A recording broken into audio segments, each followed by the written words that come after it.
Journalist digital మీడియాలో నిర్భయంగా నిజాలు చెప్తూ ప్రభుత్వాన్ని నిలదీస్తూ ప్రజల పక్షాన మాట్లాడుతున్న సోదరుడు శంకర్ గారి మీద ఈ ప్రభుత్వం ముఖ్యంగా కొడంగల్ మీద కొడంగల్లో రైతులకు జరుగుతున్న అన్యాయం మీద ఆయన నిలదీసిన విధానాన్ని జీర్ణించుకోలేక వాళ్ళ ప్రశ్నించే గొంతుల్ని నొక్కాలని ప్రజాస్వామ్యంలో కనీసం ప్రశ్నించే వాళ్ళు ఎవరు ఉండకూడదనే ఒక ఆలోచనతో ఒక పూర్తి స్థాయి పకడ్బందీ ప్రణాళికతో రెక్కీ చేసి కాంగ్రెస్ నాయకులే హస్తినాపురం డివిజన్ సంబంధించిన కొంతమంది కాంగ్రెస్ నాయకులు అదేవిధంగా రేవంత్ రెడ్డికి అత్యంత సన్నిహితంగా ఉండే మరికొంతమంది కాంగ్రెస్ నాయకులు వాళ్ళే స్వయంగా రెక్కీ చేసి మరి 11 గంటల 10 నిమిషాలకు అర్ధరాత్రి కావాలని కొంతమంది ప్లాన్డ్గా అమ్మాయిలను అడ్డం పెట్టి ఒక దొంగ కేసు బనాయించి హత్యాయత్నాన్ని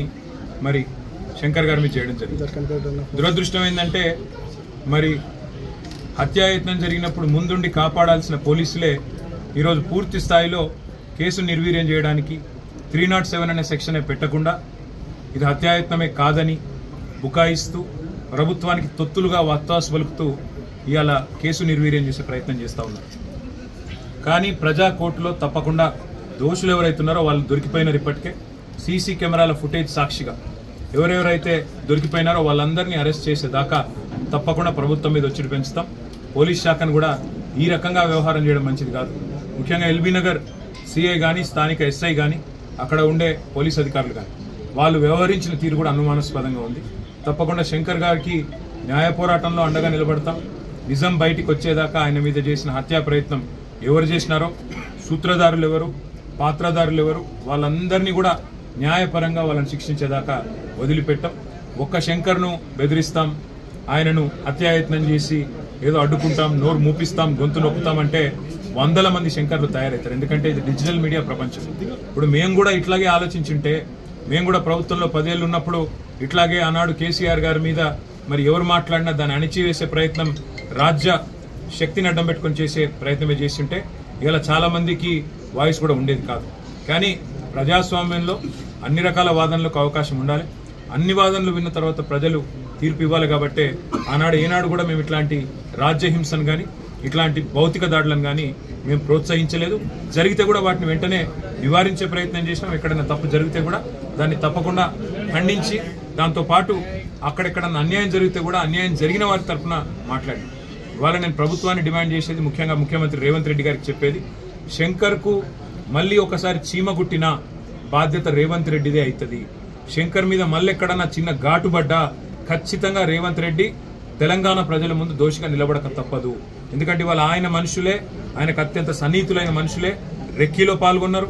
మీరు నిజాలు దాచాలని ప్రయత్నం చేసినా, అక్కడ సీసీ కెమెరాల యాంగిల్స్ మార్చి ఫుటేజ్ దొరకకుండా చేసే ప్రయత్నం చేసినా, మొత్తంగా ఇవాళ చుట్టుపక్కల ఉండే షాపులు, ప్రైవేట్ సీసీ కెమెరాల్లో వ్యవహారం మొత్తం దొరికిపోయింది. పోలీస్ శాఖను కూడా నేను డిమాండ్ చేస్తా ఉన్నా, తెలంగాణ డీజీపీని కూడా నేను డిమాండ్ చేస్తా ఉన్నా. ఈ రకమైన ప్రభుత్వానికి తొత్తులుగా పనిచేయడం కరెక్ట్ కాదు. ప్రజాస్వామ్యంలో ప్రతిపక్షానికి, ప్రభుత్వానికి అందరికి కూడా తమ పాత్రలు నిర్దేశించబడి ఉన్నాయి. అత్యంత పవర్ఫుల్ అస్త్రమైన మీడియాకు కూడా తన పాత్ర తనకున్నది ప్రజాస్వామ్యంలో. అట్లాంటి మీడియాలో పనిచేస్తున్న ఒక జర్నలిస్ట్ సోదరుడికి ఈ రకంగా వారి మీద భౌతిక దాడులు, హత్యాయత్నం జరగడం అనేది తప్పకుండా జర్నలిస్ట్ సంఘాలకు కూడా నేను విజ్ఞప్తి చేస్తా ఉన్నా. ఇదివరకు చాలా మాట్లాడినారు మీరు. ఇదివరకు చాలా ఏదో నియంత పాలన అది ఇదని చెప్పి అన్నాడు మాట్లాడి మాకు గుర్తు. మరి ఇవాళ మీ సాటి జర్నలిస్టు మీద హత్యాయత్నం జరిగితే కూడా ఇంతవరకు ఏ జర్నలిస్ట్ సంఘం కూడా ఇప్పటికి బయటకు వచ్చి ఖండించిన పరిస్థితి లేదు. ఏ జర్నలిస్ట్ అసోసియేషన్ కూడా ఇప్పటిదాకా బయటకు వచ్చి మాట్లాడిన దాఖలాలు లేవు. జర్నలిస్ట్ మిత్రులు కూడా నేను కోరుతా ఉన్నా, ఇవాళ శంకర్ మీద జరిగింది రేపు మీ మీద జరగవచ్చు.